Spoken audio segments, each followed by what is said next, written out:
May nagtanong sa atin kung paano daw magdagdag ng outlet. Dito nakukuha ng supply sa ilaw.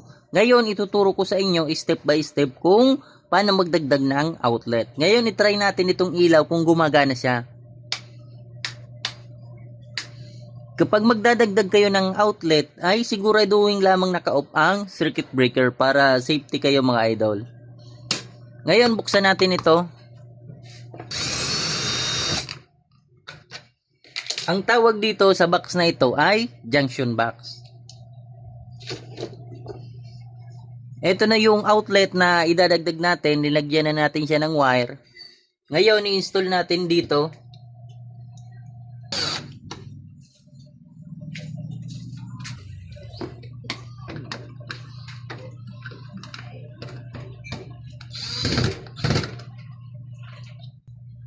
Nalagay na natin mga idol yung outlet. Ngayon, ang gagawin nyo ay yung galing sa circuit breaker na wire, yan yung hahanapin nyo. Hanapin natin.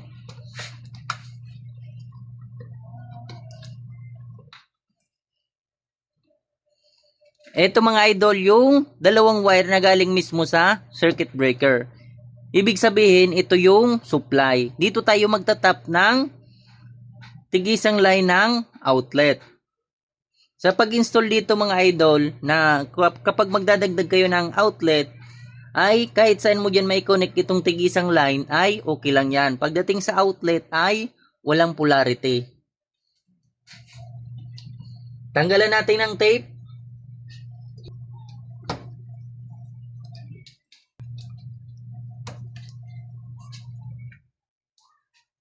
Natanggalan na natin ng tape. Ngayon, i-connect na natin itong wire ng outlet.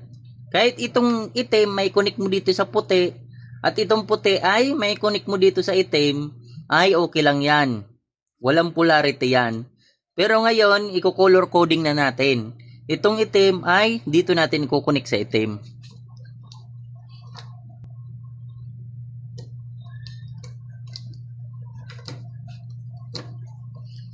Ito naman na isang line ng outlet ay dito natin i-connect.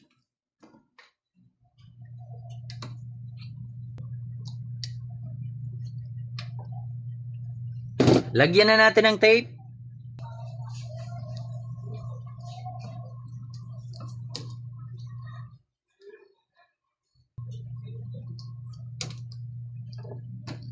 Ipasok na natin ang wire sa junction box. Takpan na natin.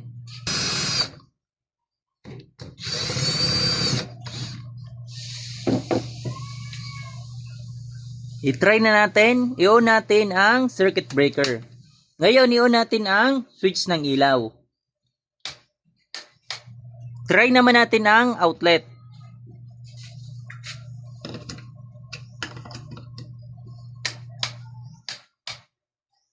Ganyan lang magdagdag ng outlet.